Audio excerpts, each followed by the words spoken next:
Okay. I'm doing this for me. So it's hard emotionally. And I need to do it the way I'm going to do it. And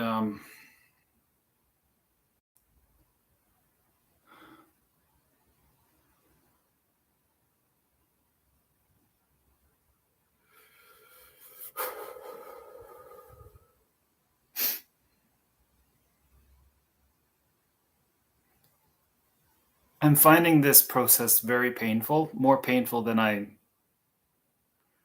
thought it would be, because for so many years, I've been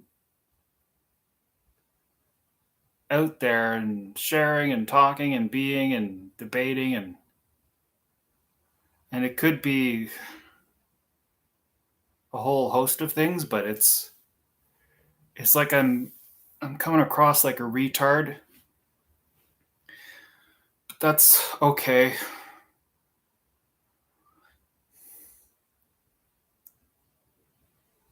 I'm okay with that. It's the image, like other people aren't going to be okay. Like, I got it. Like people, they're going to not watch because of the stupid preamble that has nothing to do with the topic. Whatever.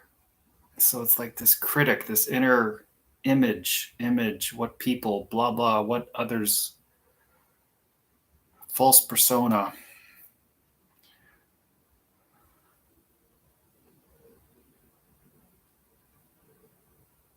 The purpose of this.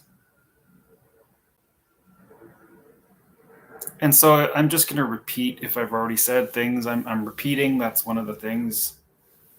You just, you know, repeating the same things can get annoying for others to hear the same things over and over. If that happens, it happens. I'm repeating.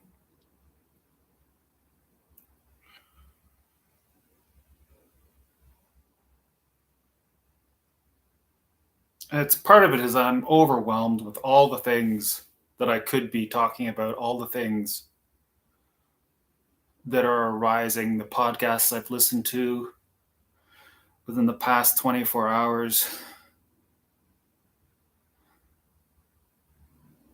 And so it's like I need a sort of decompression, self talk here to be able to deal with whatever topic. Um,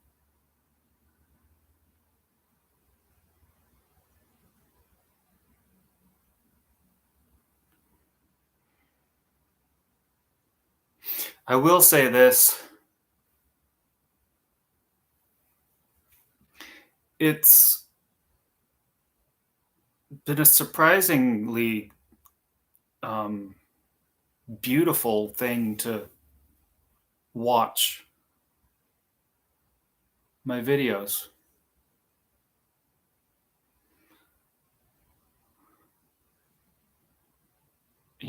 Maybe I'm not as bad as others think I am or as I think I am.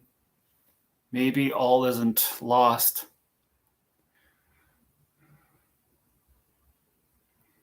Maybe there is a beautiful David.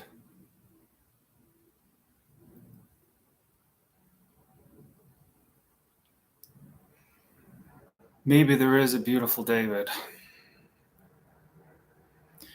And so on that, like, so there's so many things. Like, there's 10 things floating around.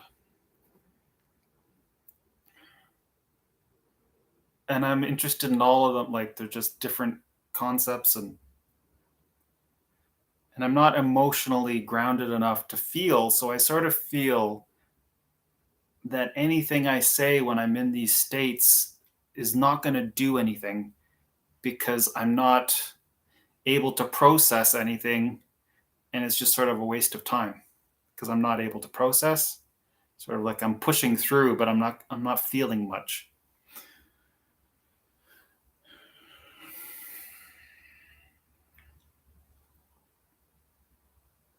And that's on me because I'm not taking care of myself. I'm not sleeping well. I'm not eating well. So I'm sabotaging myself in all the important ways that matter. But I don't know. Anyway, fuck it. Fuck it. So the first thing that's arising is Daniel Mackler's talking about developing a relationship with yourself. And I remember decades ago, the Alice Miller stuff, when I first started finding out what other people were saying.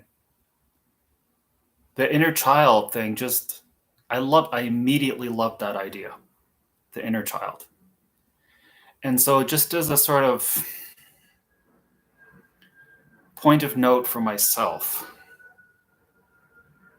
I haven't really been doing inner child conception, like beingness.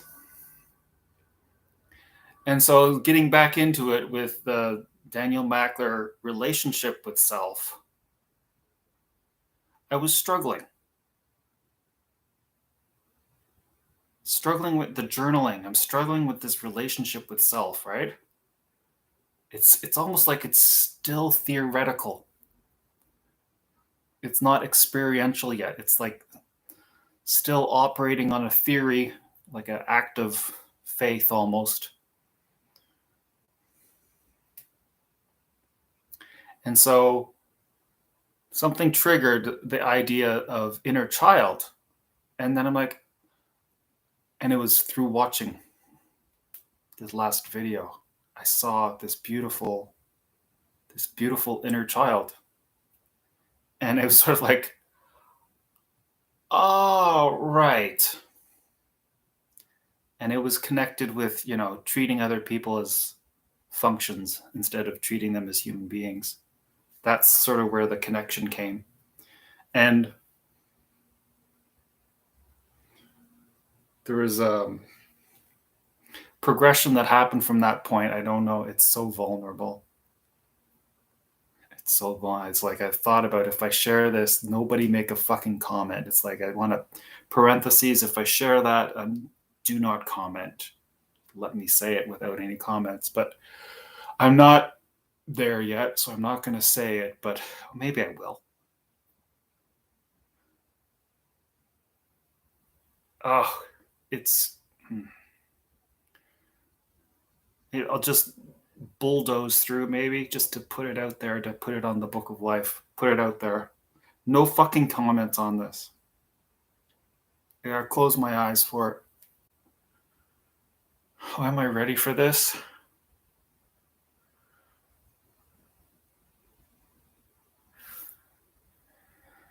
No, I'm not ready for it. Okay. I'm not ready for it. That's fine. I need more sleep in me. Because I want it to matter when I say it out loud. I might gear up over time. But I want to remember inner child, because it's like I'm very receptive to right phraseology. Like if you say something in a certain way, it's not going to hit me well. I mean, you tweak it just a little bit, and then it can get in. And so relationship with self, I was like coming up against this wall or something.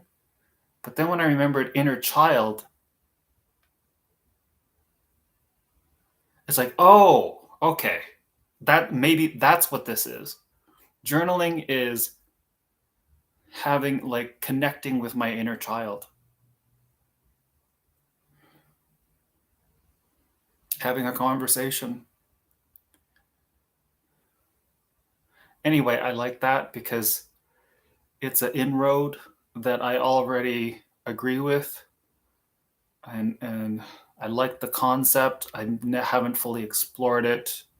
I believe in that concept, even if it's still theoretical. I believe in it because I have a memory when I was much more able to trust myself. The older I get, the harder it is for me to trust my intuition. So I have a memory where when I was so righteous and on the path, where it's like my intuition was yes, yes, this inner child thing, there's something to it. I didn't go into it but so that's one part that I want to bring up.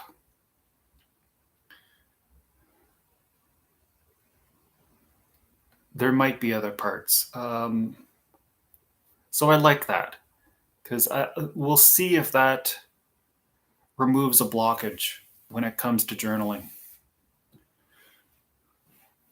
In the and so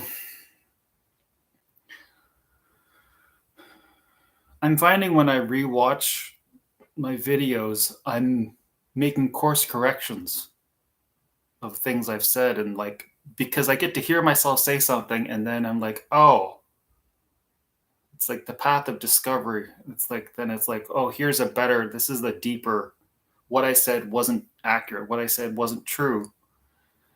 And I start beating myself up because it's like, oh, that's so odd. Like you got that obviously wrong, and that like there's a much deeper truth that you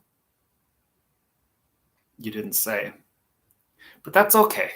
So I'm off course more than I was in the past. It is what it is. It is what it is. Is there anything else? Well, there's a very, very quick another critique, just a little thing of Daniel. My issue, I have a few issues with Daniel, is that I I'm sort of the same age as him. Both he and I don't have children, and I'm upset about it. He's not. Um, very like I am so sad about that. I'm getting sadder, and then this like it's the feeling of it's too late, and all these like feeling of being a dead end and missing out on my purpose and all that. And I need to be careful to not get wrapped up too much in Daniel's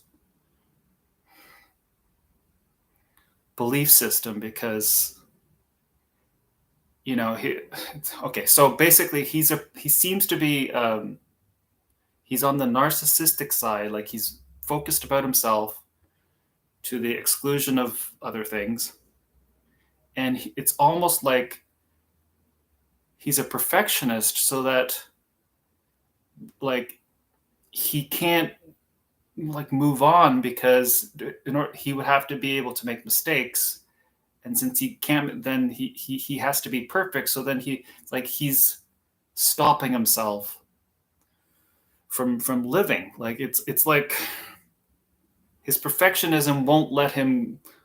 The phrase is go boldly forth make mistakes, right? And there's another sort of idea where what's that, like perfect is the enemy of good, right? And there's almost a paralysis just waiting to be perfect, and your whole life can pass you by. And so there's a great wisdom to getting on with it, even if it's messy, even if you harm other people. I mean, these are hard things to say publicly because uh, it's just not, it's dangerous. But to go forth and harm others, not necessarily, but just you're gonna step on people's toes or whatever. because otherwise you're on the sidelines permanent. It's a permanent sideline, permanent spectator. So I want to be wary to, because it's almost like he's, and this is how I summed it up, was trauma stunted him, and now his unique sort of rare truth that he's discovered that hardly anybody can see has stunted him. And I understand that, because if you're speaking to your people or humans and nobody's hearing you, you're going to repeat, because you're not being like, it's like I see something and everybody's like, no, doesn't exist. He's like, I see it. No, you're wrong. It's the opposite. I see it. So he's stunted by trauma, but now he's stunted by a truth that hardly anyone else sees. And it's almost like he's made the mistake of thinking this is almost like the end point, when it's almost like it's almost, that's just the beginning. So you've got the stunting of trauma, then you've almost got the stunting of seeing a truth that no one else sees and wanting to explore it. But to me, the next level is, don't worry about being so perfect. And that's where you level off, and then you join humanity in the beauty of life and whatnot, right? And so I sort of see, just to recap, trauma stunted him. Now he's stunting himself with a truth that restricts him because of the perfectionism that's baked into that cake. So that's basically my thoughts. So I say that to help myself, because I idolize, I put people on pedestals, I worship them to be like, I'm using Daniel as a Mackler, but I have to retain my own sense of what I know to be true, and the ideal way to live my life, or the ideal way for a human being to live their life. So today's video is, why can't you grieve? And I may have in the past, but I haven't today gone through it. So it's like a first go through. We'll see if I recognize it.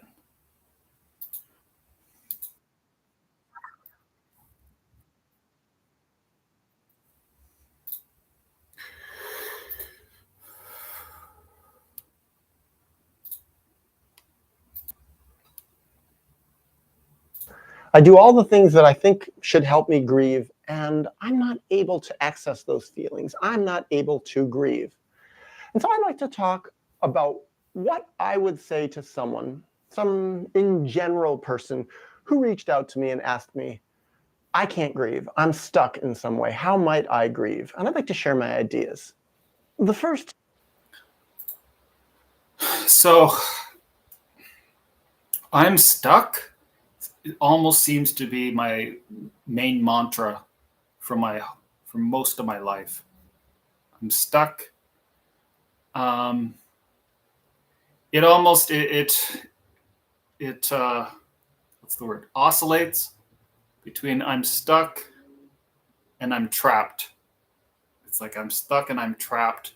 I spoke with somebody, I don't know, 2 years ago, and I don't know, not that I trust, but they seem to think that there was a difference between feeling stuck and being trapped.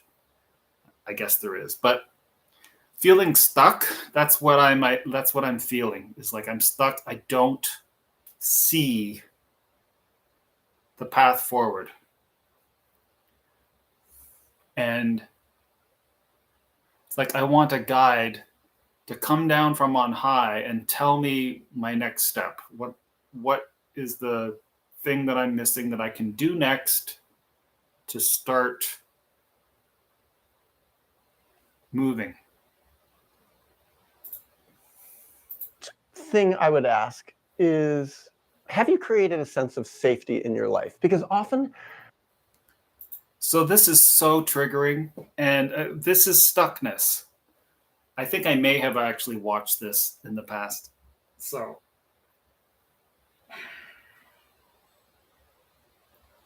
I almost feel like there's nothing here for me because I am stuck in a place. I feel stuck in a place where I can't get safety, and I don't have the ability and the tools to get safety. And the best I got, and I was reading, I might have been, it actually might have been this video where I was reading comments. And one person, they said very simple, probably a different video, said, you need to get a plan. And it was just it's like one sentence. You need to get a plan. And I read that and I heard it, and I've sort of balked at this idea of getting a plan because that requires that I have healed enough to be able to do what's required to make a plan. So that's the story I tell myself. That things haven't been figured out enough for me to be able to even start to make a plan. But maybe what I'm is like when I would actually like force myself to sit down and what the plan, it's too painful. So the catch-22, and it seems to be the main thing almost like almost every single comment in these videos. It's actually all his videos. The main thing is the catch-22 of how do you get safe when you can't get safe? And even Daniel doesn't really have an answer. I'm sorry, I just feel he doesn't have an answer. He's got like ideas and tools but the foundational getting safety feels impossible. It seems impossible. I don't know how to get it. I'm stuck. I want somebody to rescue me and take me to a safe place. That's not going to happen. And so you can hear, I get angry, I get frustrated.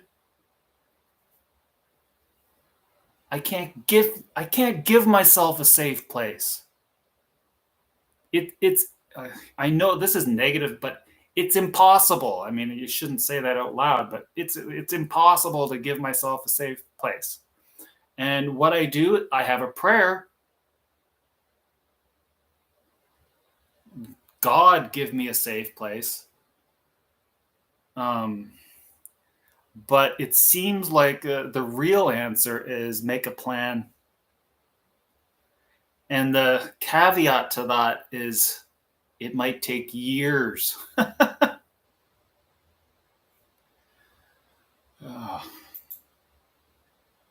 grieving can be pretty damn overwhelming. It can actually resemble trauma for people who haven't created that sense of safety in their life. Amen. Just amen. Feels like like you got to be gentle. I think it has to be use your intuition and be gentle towards, like, I got to be gentle towards myself. And to really be able to grieve and to grieve effectively, it can't overwhelm you. If a person really, which is what I'm struggling like this. It's amazing. This is what my preamble.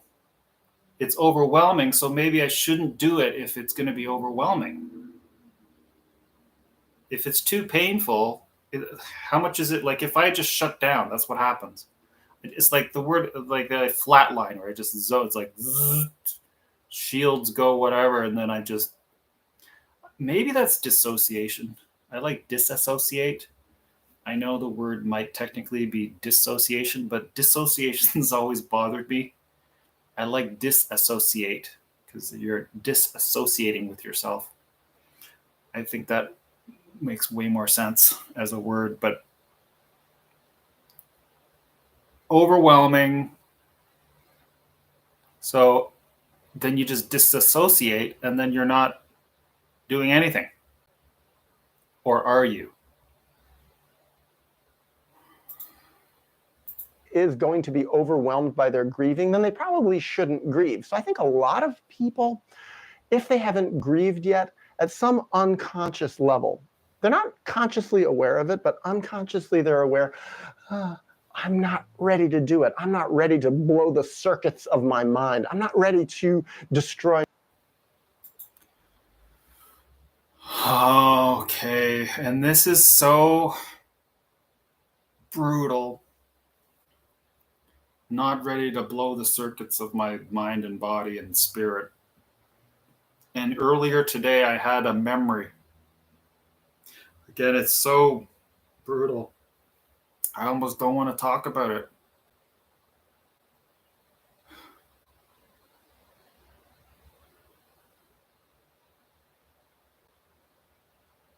Sometimes it's easier to just lightly touch it in generalizations and not get too specific.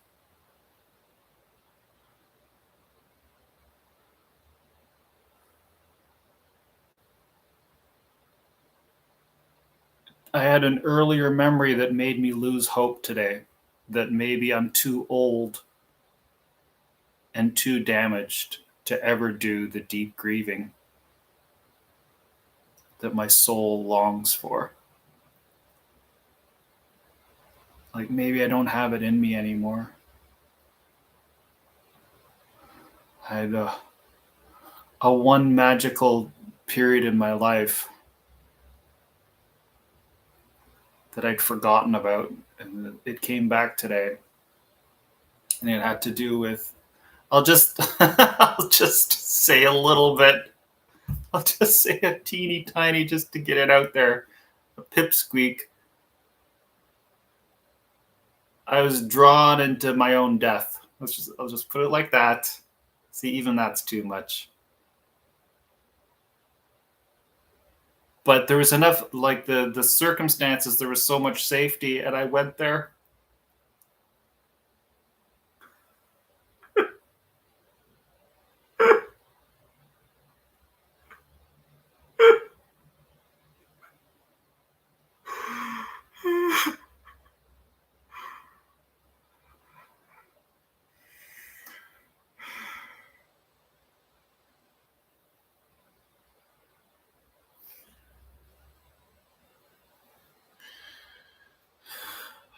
I went there.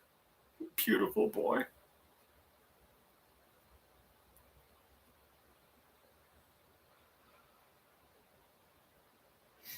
And I just thought maybe I'm too old to go there ever again to do the deep grieving. So much is required. I gotta get my sleep bank up. I gotta change my diet. I gotta change where I'm living. I gotta change my income sources. I gotta get friends. I'm ground zero minus.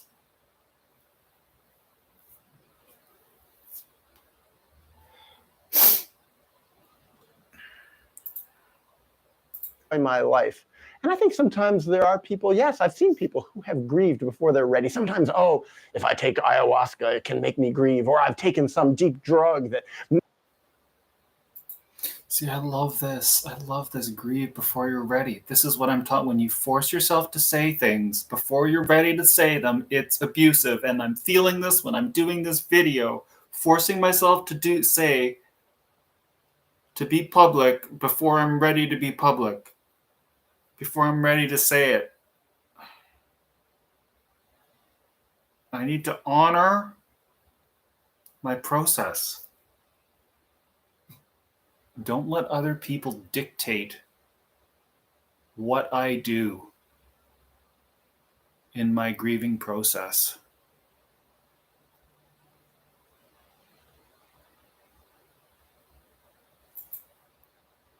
Makes me blow up my feelings and they all come out and it's been so great. And then afterward, their life crashes and burns. I've seen this with people and other times too. They've gone to a program where they're talking about their feelings for days and days and weeks, maybe some sort of inpatient program that holds them, that gives them a sense of safety and comfort. And they feel their feelings and then they. So I know he's talking about how but this is, I mean, it can work the other way. He's saying it doesn't, but I mean, that desire to be held, I love the word container. When I first came across that word, to somebody hold the space and give you a container. I mean, these are great ideas, and that's what this period. I'm trying to think when it was, maybe 20 years ago.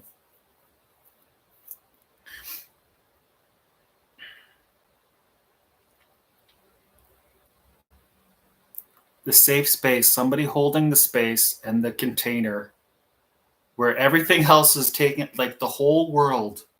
You're wrapped in a bubble of impenetrable love and you can just do your nothing, right? Do the nothing that you're supposed to be doing.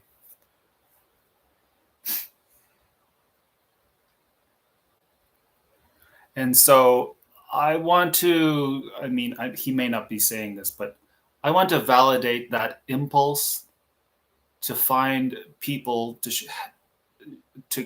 hold the space, create a container. It's very useful. It's beautiful, and there's nothing wrong with that desire to find that and to find people to help you do that. That's what a healer is. This is what a healer does.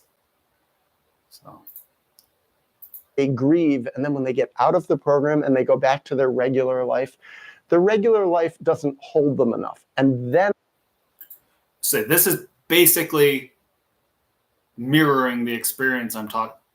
How often, that's so weird how it came up this morning and now this video is mirroring the exact memory that I hadn't thought of in 20 years. This is Carl Jung's probably talking synchronicity with this. Was the, if not the I'm just going to say the main issue with this time was that I'd go back to my regular life and it wasn't, the way I would put it is that it didn't have enough permanence to it. And then I just go right back into old grooves. And then I gave up in a hissy, like just why do this if there's no, I needed something permanent that actually, like, I wanted the integration to be not a sort of like wonking back and forth.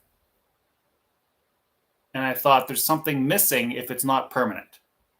And like I would need to do something more to make it permanent, like a permanent healing, not a temporary healing. And they become overwhelmed and they can literally have a breakdown over it.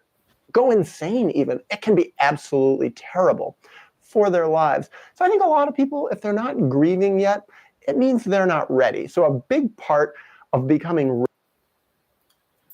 And this is good because he's saying like I think there's a demonization. I know I hold this judgment as I'm listening to this, that other people are like bad because they're not doing their grieving.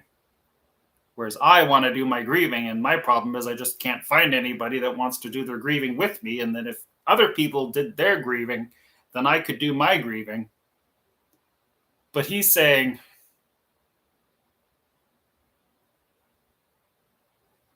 he's honoring the higher self that knows not to do the grieving because the ducks aren't in line, which that's happening with me too. So at the same time I'm judging others, it's the same thing for myself, that I haven't been doing this full work because things aren't in place. The ground has not been prepared sufficiently. The ground has not been prepared sufficiently for this grieving process in my life. Does anybody understand this? Is anybody going to help me with this?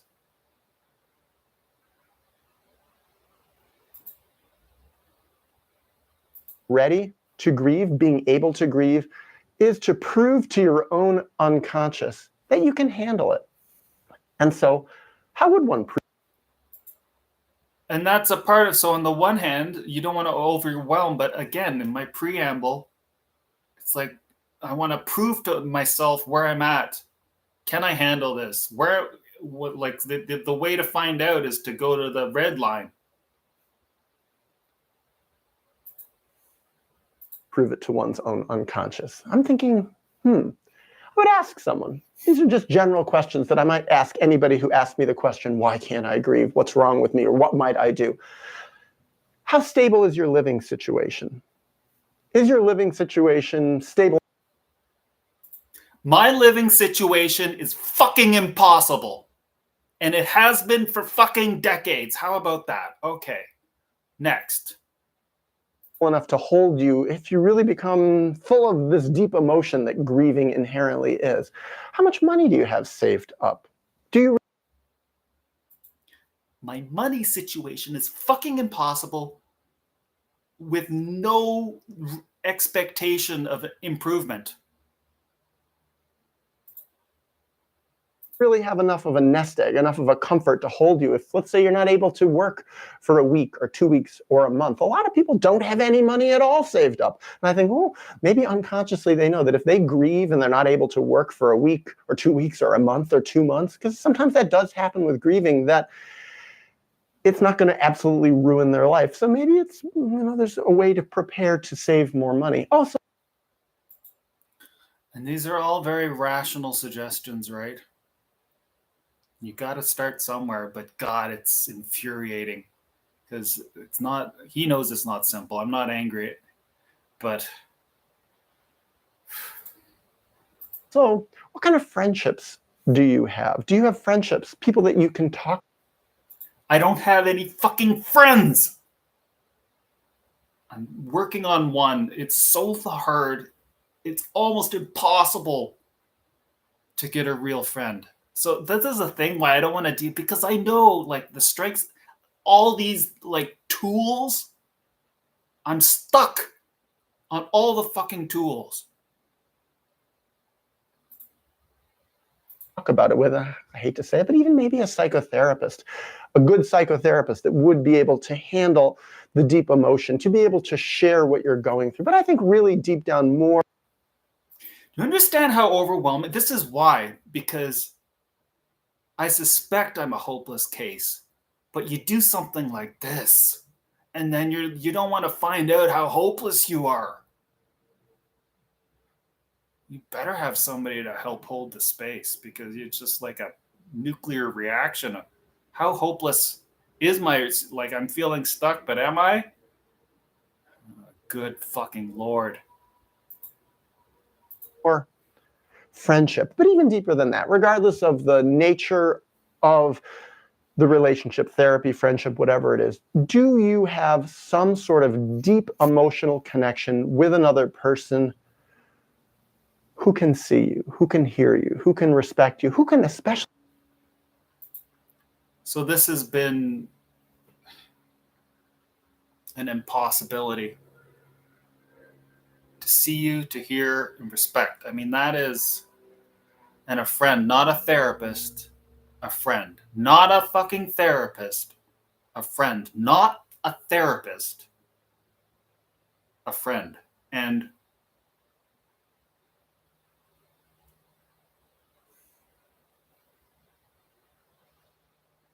I journaled about this. It's very vulnerable. Maybe I don't need to share it. But what I will use, I do want to get this word out there. and I don't understand why it's such an important word, but it is. And I can't explain it. I just know it arose up what the difference was, because there's this person I'm trying to become friends with. And I went and I visited for a little bit. And the word that came up after the fact that was different than my soccer people and anything else, the word I came back with was interacting. It seemed to be like what happened there? Interacting. And it made me think, well, don't I interact with my soccer guys? But obviously not. Like I'm interacting with, but that's not, I was interacting. So again, it's dangerous to speak out of order, to speak before I'm ready. And I feel a retreat that I shouldn't even talk about the word because it's not yet ready. But just put the word, say interact, that's all. I'm just putting the word interact out there. No more. We're not going anywhere. Just the word interact. Actually, maybe have some perspective over what you are going through. Because sometimes when people grieve, I think especially early on, it can be a little confusing. And it can be really nice to be able to talk about it with someone who says, oh my God, you're grieving. What you're going through is healthy. Because would be nice to talk with somebody about it. So I'm going to tell you, whoever, whatever, right now, the amount of people that understand the word grieving in my life is 1%. Right? So then you've got a subset of 1%, and then out of the 1%, I don't want to be friends with most of, like, it's like you got to find a friend. So that's 0.001% that is going to understand grieving and that you can be friends with. That's my take on how difficult this is to find a friend that you can share your grieving with. So what he's describing here is beautiful. I'm not saying it's not possible, but it's like I've come to believe it's impossible, even though I know it's not, because it's so hard to find and cultivate. I've seen people who start to grieve and they have no one around them who has any perspective. Sometimes people say there's something wrong. Yes, no one around that has any fucking clue. And you need a sounding board. You need a mirror that isn't broken. Wrong with you? You're sick. You're depressed. You need to go on an antidepressant now. Therapists even say that. They're terrified of grieving. I think a lot of people in the world, friends, therapists, lots of people, psychiatrists for sure, haven't done their own grieving. And so when other people grieve, it triggers them. And so sometimes people maybe who want to grieve don't have other people in their life who would be supportive of them. Or sometimes, this is sometimes the saddest thing, I have met quite a few people who say, I've done a lot. I feel like I should be grieving, but I'm not grieving what's going on. And then I hear that they're actually living with their parents or the close. Oh, boy. Oh, isn't that amazing, right? So you're doing the work, but you're being constantly sidetracked and taken off your point. Like you're on point, but there's a double battle. You're doing the battle of battle, but maybe it's not. But because you're under the umbrella, you're under the thumb, you're under the shadow. The claws are in you on a daily sort of palpable distance way. There isn't enough safety, and I am in that position right now in my living environment. Closest people in their life to them are their parents. And sometimes the very things that they need to be grieving are in relationship to the failures of their parents from long ago.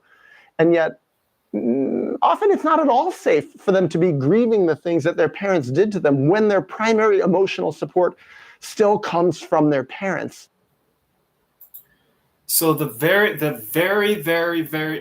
is a crucial point. If I am a teacher in the world, if I am a healer, if I am a leader,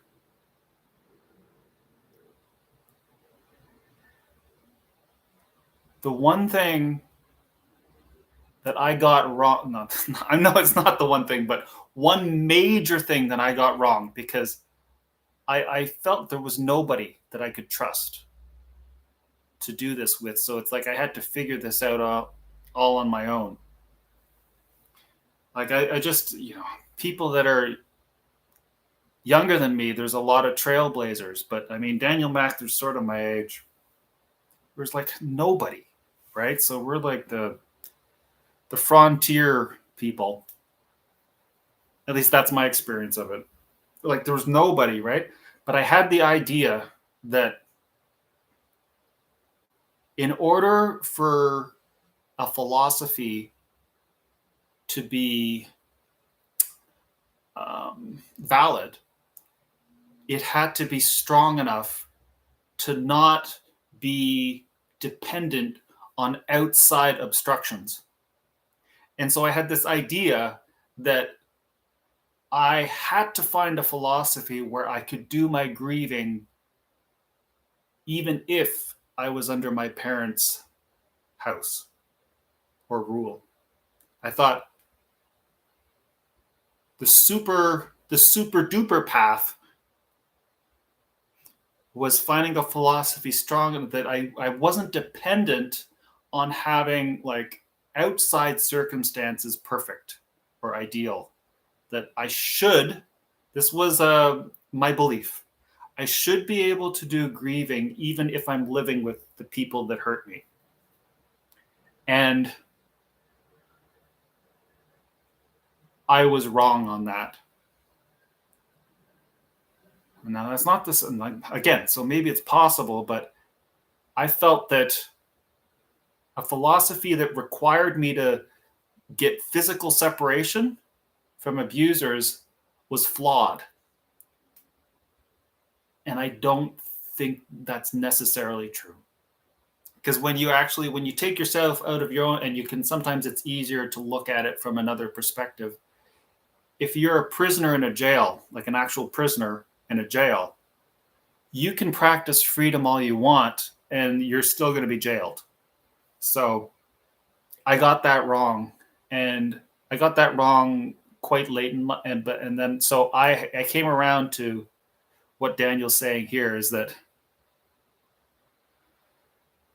he's saying like it's sort of like just for like don't be a hero type thing. I thought I had to be a hero, and I do. I believe we all need to be heroes in our own life, but it's more like the expression don't be. It's like don't feel like you have to be able to do it with the people that abused you. And so it almost seems like, is it true? It is, because what we're talking about is safety.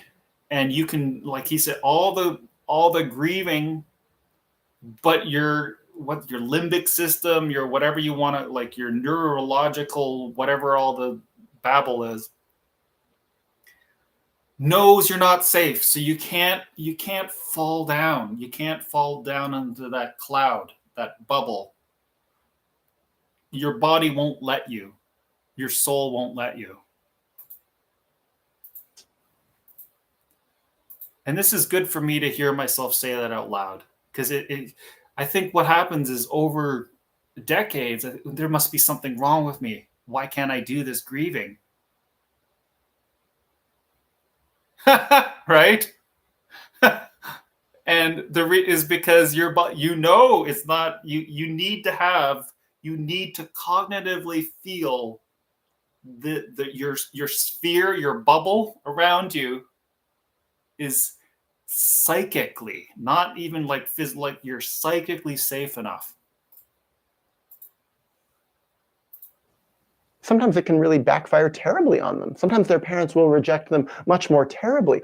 Or, heaven forbid, part of their grief process, which is very normal and healthy, is to feel all that ancient. Oh, this brings. And so the other thing that comes up is I'm a coward. Because if I was not a coward, I wouldn't care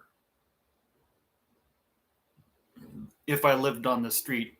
I wouldn't care if I died because I had no roof over my head. And so there's this idealized, like a courageous man of principle does the right thing no matter what. So I'm a coward because I'm not leaving the abusive people because I'm afraid to die if I don't have housing. Ancient historical rage and anger over what happened, it sometimes is very unhealthy if their closest people in their life are the people who actually caused them the problems that led them to have this anger and rage and things like that. It's not safe. It can make their life worse. So unconsciously, they're saying, they're saying to their self, oh, self, don't grieve. It's not a good idea. So that's right. So I'm saying psychically, unconsciously, right? Your unconscious is saying, nope, nope, nope, you're not gonna fall because it's grieving is uber vulnerable. And uber safety is required for uber vulnerability. That's another thing I would ask people. How much distance have you taken from your family of origin? If your family of origin are which is often true, the primary people whose failures, whose losses, whose inadequacies, whose traumas that they cause you are the things that you need to grieve. Often, when people are close to their family, it's like a little button inside of them that says, no, can't grieve yet, can't grieve yet. You don't have enough distance. I've seen that for a lot of people. Yes, it is like a little button. Can't grieve yet. It's very, very well put. Very, very well put. Can't grieve. Nope. Can't grieve yet. Nope. Because the soul keeps trying to do it, right? Your higher self is constantly trying to heal. And you get to that point. No, no, nope, can't do it. No, nope. And this like decades. No, no, can't. No, no, can't do it. No, no, can't do it. I think another imagery is like you're touching a hot pot. For some reason, that no, it's still hot. Oh yeah, so that's still hot. That's the one that comes for me. Sometimes the more distance that they take, the more not just random distance where they get rid of their family, but they have no new healthy life to hold them, but distance where they're in a new supportive life, a new life that has roots in the ground, friendships, work, a place to live. That has roots in the ground.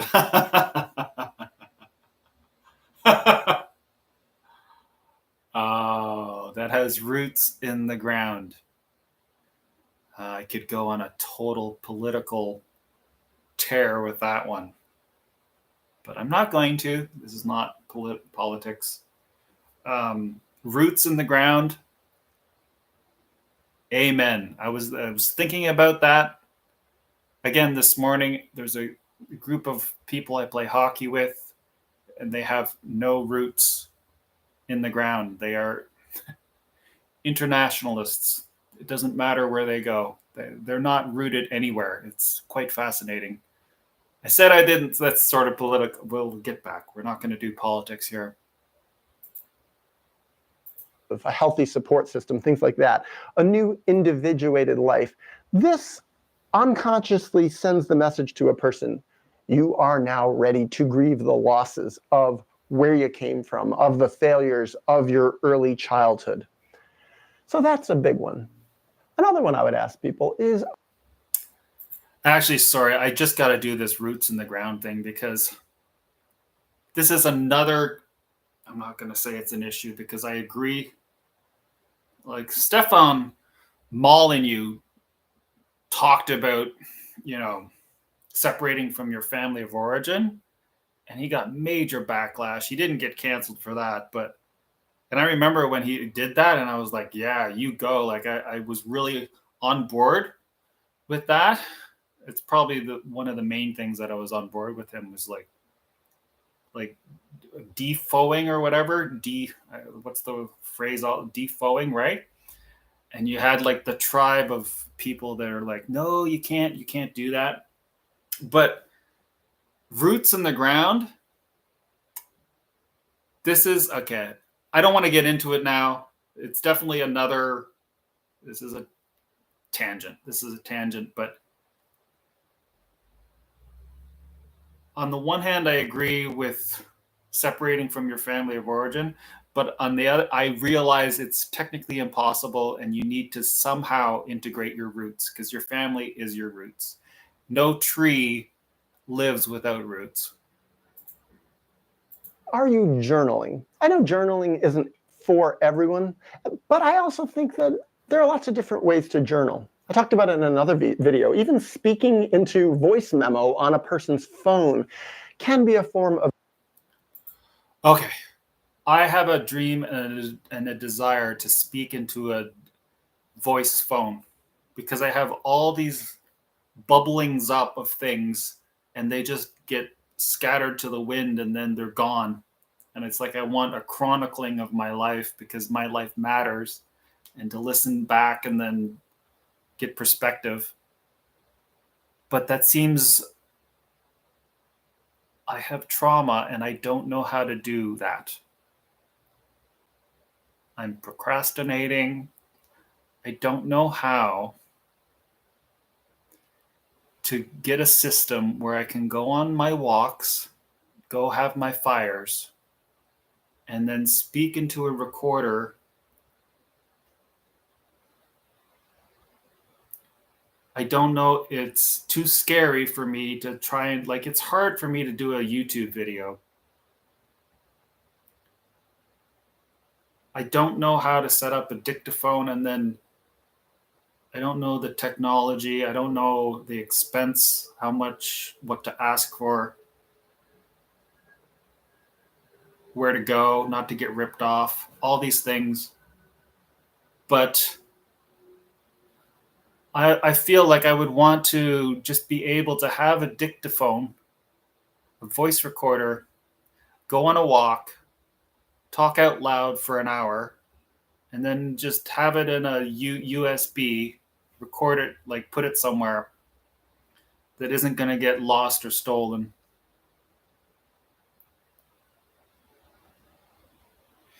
Because it's hurting me to write in the journal. I'm starting to get arthritis. And so it hurts my hand to write in the journal. And then I just get really, really frustrated. So it would be a lot easier to just talk. And then when you talk, you don't lose your thread. Like with writing journal, it's like I find myself not writing out 80% of what I have to say because it takes too much work. Of journaling, basically writing down or speaking or in some way putting out one's feelings, one's thoughts, so you can self-reflect on them, developing a stronger self-reflective relationship with yourself. So again, so much of this is what am I doing these things for? And so I want to repeat self-reflect. It's beautiful. You can call that narcissism. Maybe it's partially. Again, I don't really know about the term narcissism. Self-reflect. That's what this is. Self-reflection and yeah. Exploring your history, maybe even writing down the history of your life, writing down everything that you remember about. Yeah, so exploring your history, writing out your own personal life story. I've never done that. It seems like a daunting task to write out my whole history. It's a really cool idea. I prided myself on remembering more than most people, but I'm forgetting things.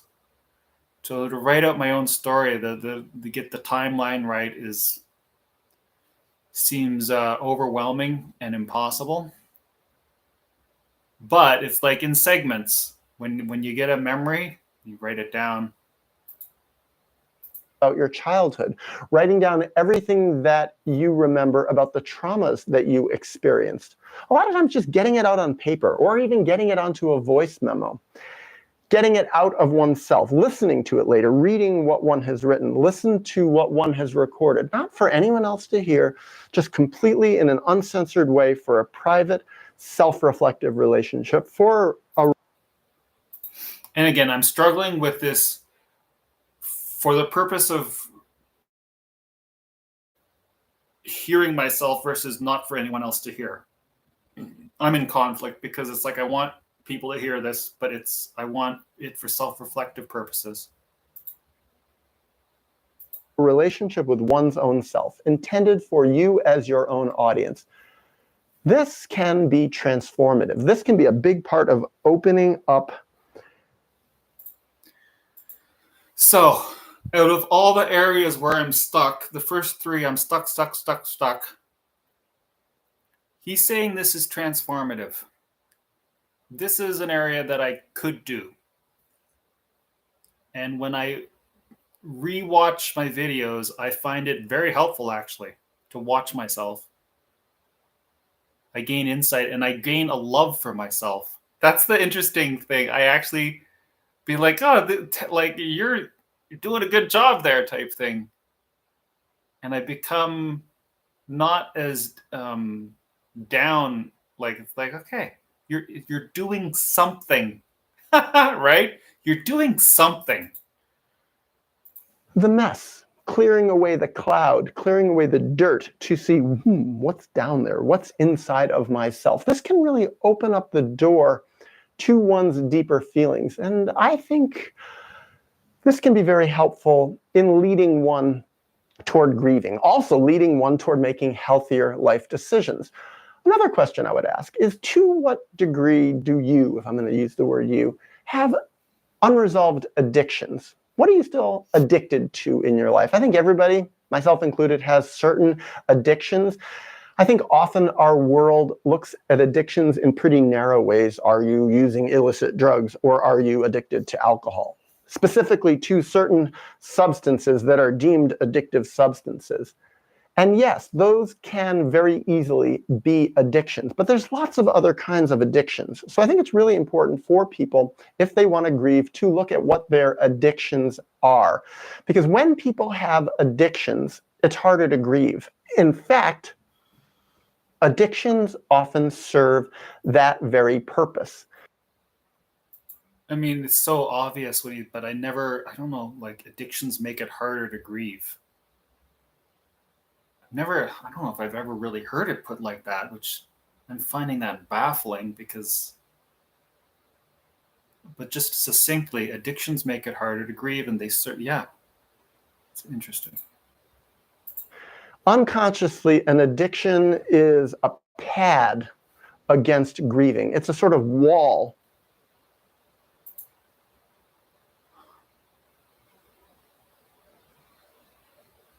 I don't know why this is blowing my mind, because I feel I'm a enlightened, I'm a deep whatever, but this seems new to me. Like, I know addiction is filling the hole falsely. I know that. I know addiction is like your impulses trying to fix a situation, but you're fixing it with the wrong thing. But to hear it put this way,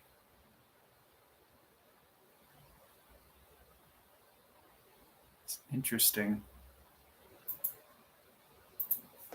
That makes it easier for a person to not feel those deeper feelings. And often, well, there's a good reason for it. Those deeper feelings are incredibly painful. Addictions are a way to avoid pain, a way to feel comfort and pleasure. without actually going through the process of healing. It's like bypassing the process of healing. So what are some of these addictions if they're not just drugs and alcohol?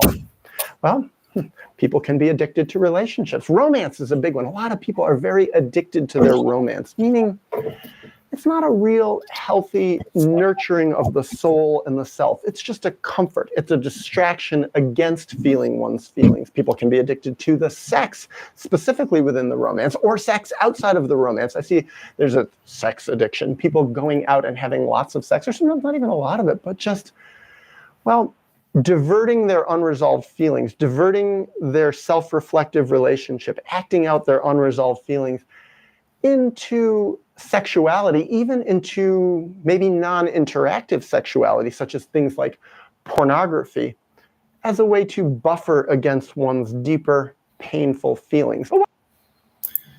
So, this is very interesting. I was not expecting this. I was actually expecting to just not have any comments around the addiction part, because I thought, but I'm going to have to go back and rewatch this addiction part, because he's saying things, and when somebody says something that's beyond my limit, I start to disassociate. It's weird. I feel like I'm an expert on addiction, but I'm obviously not. So I want to, it's wild. I want to go over the addiction part on my own and really mull that over, because it's like I'm really not ready to do that here in this video. It's just interesting. I was not expecting. What other addictions? I think a lot of people, they use their own children that way. They have children for that very purpose, a distraction, a way not to feel your feelings, a way not to move forward in your life, a way to get some less powerful being to love you and nurture you so that you don't necessarily have to do it for yourself, or more so to feel historically on a deeper level how.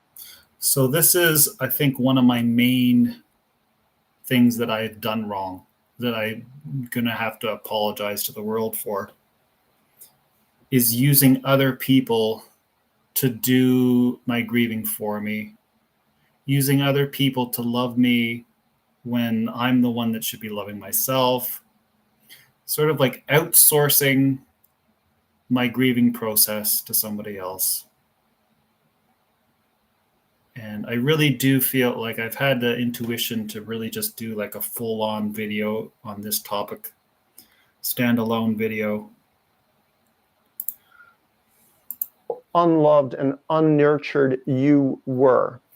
I think a lot of times when people really come to the realization of how unloved and how unnurtured they were, it opens the door to that terrible, terrible sense of loss. And when people block that sense of loss, they block the realization of how unloved they were by having. This is way too deep. Like, it's like he's just ripping open my heart and stabbing me here to become aware of how unloved I was. It's just, God, it's like, must I? Like that, I guess that's the goal, right? It's weird. It's like these have been ideas, but I'm dancing around these ideas and not going into, and not really. Good Lord. External people try to make up for it, like by having a child or having an unhealthy romantic relationship, or even a romantic obsession about someone might love me. It allows someone to keep their deeper feelings at bay and not to grieve. So that's the basic idea that I have in terms of looking at one's own addictions and feeling how to resolve a person's addictions. Now, I know a lot of people, they have one addiction and then they replace it with another addiction. Even sometimes psychiatric drugs can be a kind of addiction. in the more general sense, people can be using them to not feel their deeper feelings. Oh, I'm feeling depression.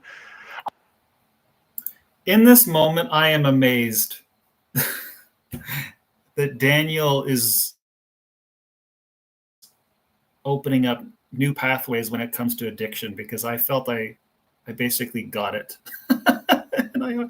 and so gratitude, thank you, Daniel. I was feeling more empty and blank. Then I started to feel really terrible and depressed. And my therapist, my psychiatrist suggested I go on these psychiatric drugs. And often those drugs block the grieving. They block the deeper feeling. Sometimes that is their inherent. Okay, so here is like, drugs are to escape the pain of my reality. Or like addictions are to escape the pain of my reality, or to fill a hole that needs to be filled, or like that's my take. And Daniel's doing more. He's going deeper. Purpose. And sometimes for many people that can be very comforting, especially if the grieving is coming up in a way that's just so absolutely overwhelming because they maybe haven't built the stability of their life to handle it. But to become healthier, a person has to feel those feelings. And so many times I've heard people say, when I was on various psychiatric drugs, lots of different types of drugs, antidepressants, mood stabilizers, antipsychotics, even anti-anxiety drugs. Yeah, so when you're on those, you're skating on like you're skating on the surface of yourself, and you can't get in touch with your feelings. I think most people know that. At least people that are following this know that. They couldn't access the feelings that allowed them to connect with their grief, and they felt stuck from it. Now, that's not to say, oh, just stop taking your psychiatric drugs, because that can be an absolutely horrible and life-shattering experience. I know a lot of people who have gotten off their psychiatric drugs in a healthier way. A lot of times it's very, very slowly. I've seen some people who get off their psychiatric. So, just as a side, confirmation, yes, that's how you do it. You get off slowly. That is how you do it. Incrementally, extreme baby steps, especially certain drugs. Just so minuscule.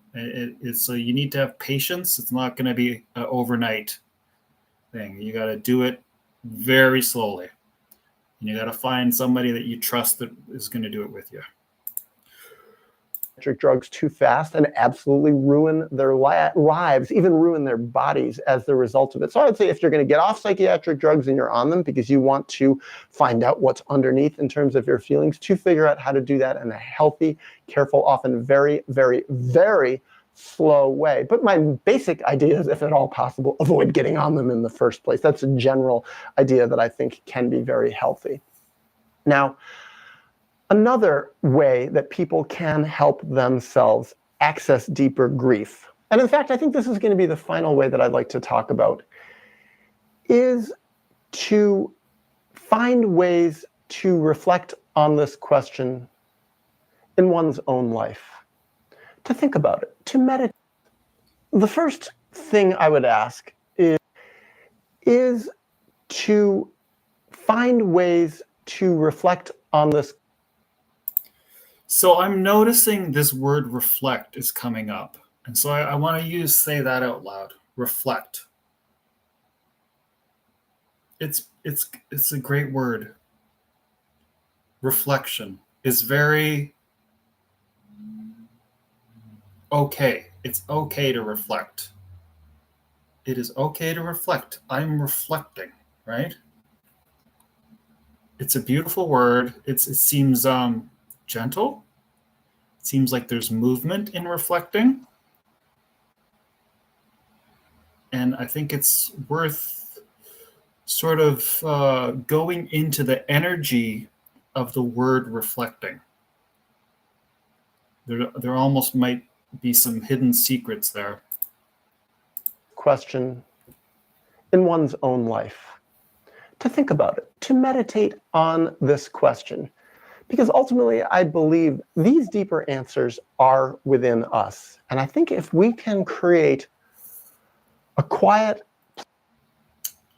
So this is my struggle, is I know the belief the deeper answers are inside me.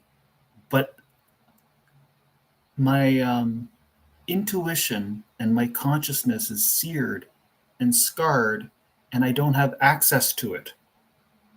So, on the one hand, the answers are quote unquote all there. I remember somebody telling me, like, it's all within you. And I got so upset with that person because it's like they didn't want to recognize that I needed others to help me with this process, that I didn't have all the answers. I needed outside help. And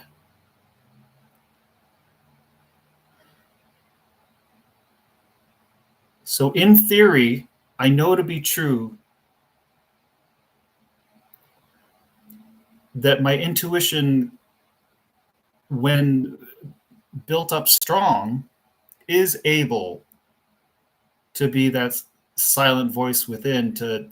But what do you do when you can't hear your intuition? Because so much is, ruined. Place in our life, a quiet, self-reflective way. I think this is even beyond journaling or anything like this, even through meditation.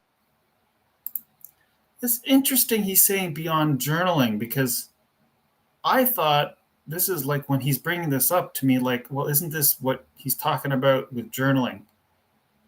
But he's no, he's not. He's saying like beyond journaling. So you've got the journaling, you're looking at what you're putting there on the paper or whatever, or listening to what you've said. Now he's bringing in the word reflecting. And or just by, well, I came up with a term once upon a time, 10, 15 years ago, the term inner dialoguing. And I would do it with myself. Just ask myself when I'm in a quiet place where there's nobody around, in silence, in my bedroom perhaps, or even out in nature somewhere where nobody's around, just ask myself. That's sort of what journaling, okay, he's saying it's different, but that's what journaling is inner dialoguing, isn't it? He seems to be saying this is a different animal. To me, I inner dialogue and then I journal it. So, I don't know. Self a question and see what bubbles up. And that would be my answer. To stop and just really ask oneself, what is blocking me from grieving? So this doesn't work. I'm going to use his, what is blocking me? This, and it probably does work, but I'm going to say, just for sake of this doesn't work. When I ask myself, what is blocking me? There is no answer. I'm stuck. Give me an answer. There's no answer. That's what I want to say. That's the first blush take on this. There is no, what is making me stuck? Crickets. Nothing. There's nothing telling me what's making me stuck. To try to listen to that still, quiet voice in one's self that says what the answer is. And I think often if we're really, really quiet and we really develop. That being said, when I get extremely desperate, I'll go on quests where it's like, tell me the answer, and go on a walk. And usually it takes, or after a game of hockey or soccer or activity, like I really, okay, fine, I'm really open to an answer here. What's the next right move? But it usually requires me to be in such a desperate place. So on the one hand, I'm saying I'm stuck. There is no answer. But on the other hand, I'm also saying when push comes to shove and I'm really put into a really deep corner and all other whatever is like just go and like really, really, really focus intent, then sometimes an answer will come. But as I say that out loud, it's like I don't like being pushed to that place of desperation. Okay. So that's why I don't do it, because it's like that's a very, when he's talking about a quiet place and listening to an answer, he's entering this idea from a place, I would say, of peacefulness. Whereas in my experience, that's always been a place of upheaval and impending doom and crises. And so I don't want to go into this extreme place of crises where I'm forced to, what's, and just really be focused on some type of answer. And so maybe, and this is just a maybe, I've been doing that wrong as well. So maybe in this, I could be wrong. I could be very wrong on this because it's new. It's right in the moment. But maybe my, I don't know what to call it, prejudice, that to go into this type of inner dialogue always has been the sort of symptom of being in a major crisis, that's the only option left. And so I'm maybe associating this with severe trauma crisis mode. And maybe I need to really look at that association, because it's really like I'm testing it out. And my inner dialogue it's associated with being in crises. And he's associating it from more of a peaceful, quiet place. So that's interesting. I'm not going to be definitive, but that's interesting. Our listening skills, listen to our deeper self. We can find that answer within us, all on our own. Again, we can find the answer within us, all on our own. I hear the gist, but I think we also need allies. But I know what he's talking about. And I think I'm done. I am pooched. I did more than maybe I should have here. And I realized that maybe I should have done this in a half segment instead of a full segment, because I sort of flatlined around 2/3 of the way through. I'm done.